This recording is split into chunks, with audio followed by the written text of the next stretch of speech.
ပြန်ကောင်းနိုင်လားပြန်မကောင်းရင်လည်း ပြန်မကောင်းနိုင်တော့ ဟဲ့ အ နော် ကူအဲ့စီစဉ်လာလားပြည့်စစ်စင်လာမှာပေါ့ခြေပွားလာပြီတော့တဲ့ ဟုတ်လား ခြေပွားလာပြီ ချစ်ပွားချစ်လည်းမချစ်ပါဘူး နေဒီတော့ပြောတာ ဒီခြေပွားဆိုရင်ပြန်မကောင်းနိုင်တော့ဒီမှာတော့ခိုးလဲဆိုတာဆိုရင်နောက်တစ်ခေါက်လေမြည့်ဖို့ဆိုရင်ဖြည်းဖြည်းပြန်ကျိုးမယ်နော် ဟိုဟာလေဥပမာဒီခဏလေးကောက်လို့ရလားမြေရပြီကောက်လို့ရကောက်ရင်ရောဆိုရင်ပြက်လား ကောက်ရင်ဆိုရင်စပင်ကလုံးဝပြည့်စဲစင်နဲ့မြည့်ထုတ်မှကောက်လို့ရတယ်ဒါနဲ့အရင်တူအောင်မှာ ညှက်တာတော့ညှက်လိုက်မယ်ညှက်ပြီးတော့တကယ်လို့ကောက်လို့ရတယ်ဆိုရင်အရှိညှက်လိုက်မယ်အရှိဆိုရတဲ့လောက်ရှိပေါ့ကောက်လို့မရခဲ့ဘူးဆိုရင်တော့ဒီလောက်ကြီးညှက်လိုက် တို့ချင်းလားအဲ့လိုတို့ချင်းအခုဟာတကယ်ကောက်လို့မရအောင် ဟာ ဘာဖြစ်လို့လဲဒီမှာ အကောက်လေးပို့လို့တင်တာပေါ့ အရင်လုံးချုပ်ထားတဲ့ကျင်တည်းအရင်လုံးချုပ်ထားတာတဝက်လောက်ကျင်တည်းဒီလောက်တူအောင်မှာ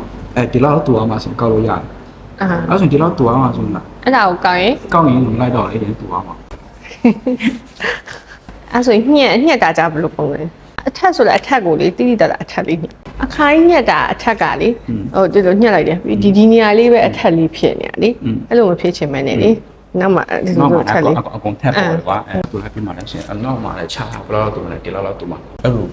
V ပုံစံလည်းညမှာကွာအနောက်မှာလည်းအထက်လည်းရှိတယ်အရှေ့မှာလည်းအထက်လည်းရှိတယ်အဲ့ဆိုရင်ထက်မှာ ထပ်ပေါ်ပေါ်လေး ကလာလည်းပြောင်းချင်နေလာတာဆိုရင်ဒီကလာလည်းထက်ဆူမှာ ပြောင်းမယ်ဆိုရင်ဘယ်ဟာကို ပြောင်းနေ ကြံပြလဲအညိုမအဲ့ဟိုကအချောင်းလေးဖောင်းရော highlight